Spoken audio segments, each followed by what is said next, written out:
Luke chapter 14. One Sabbath, when he went to dine at the house of a ruler of the Pharisees, they were watching him carefully. And behold, there was a man before him who had dropsy. And Jesus responded to the lawyers and Pharisees, saying, Is it lawful to heal on the Sabbath or not? But they remained silent. Then he took him and healed him and sent him away.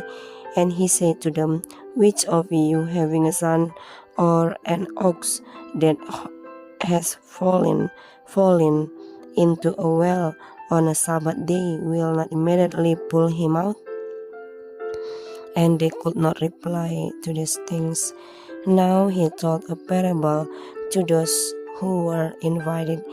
When he noticed how they chose the places of honor, saying to them, When you are invited by someone to a wedding feast, do not sit down in a place of honor, lest someone more distinguished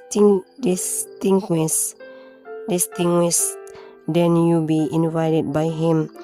And he who invited you both will come and say to you, Give your place to this person, and then you will begin with him to take the lowest place. But when you are invited, go and sit in the lowest place, so that when your host comes, he may say to you, Friend, move up higher. Then you will be honored in the presence of all who sit at table with you. For everyone who exalts himself will be humble, and he who humbles himself will be exalted. He said also to the man who had invited him, When you give a dinner or a banquet, do not invite your friends or your brothers or your relative or rich neighbors. Let they also invite you in return, and you be repaid. But when you give a feast, invite the poor, the crippled, the lame, the blind, and you will be blessed, because they cannot repay you, for you will be repaid at the resurrection of the just. When one of those who reclined at table with him heard these things, he said to him, Blessed is everyone who will eat bread in the kingdom of God.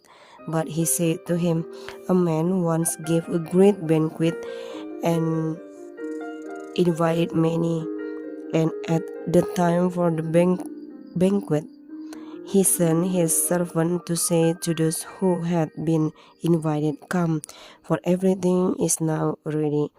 But they all alike began to make excuse. The verse said to him, I have bought a field, and I must go out and see it. Please have me excuse. And another said, I have bought 5 yoke of oxen, and I go to examine them. Please have me excused. And another said, I have married a wife, and therefore I cannot come. So the servant came and reported these things to his master. Then the master of the house became angry and said to his servant, Go out quickly to the streets and lanes of the city, and bring in the poor and crippled and blind and lame. And the servant said, Sir, what you commanded has been done, and still there is room. And the master said to the servant, Go out to the highways and hedges, and compel people to come in, that my house will be filled. For I tell you, none of those men who were invited shall taste my banquet. Now great crowds accompanied him, and he turned and said to them, If anyone comes to me and does not hate his own father and mother and wife and children and brothers and sisters, yes, and even his own life, he cannot be my disciple. Whoever does not bear his own cross and come after me cannot be my disciple. For which of you, desiring to build a tower, does not first sit down and count the cost, whether he has enough to complete it? Otherwise, when he has laid a foundation and is not able to finish, all who see it begin to mock him, saying, "This man began to build and was not able to finish. Or what king going out to encounter another king in war will not sit down first and deliberate whether he is able with 10,000 to meet him who comes against him with 20,000? And if not, while the other is yet a great way off, he sends a delegation and asks for terms of peace. So therefore, any one of you who does not renounce all that he has cannot be my disciple.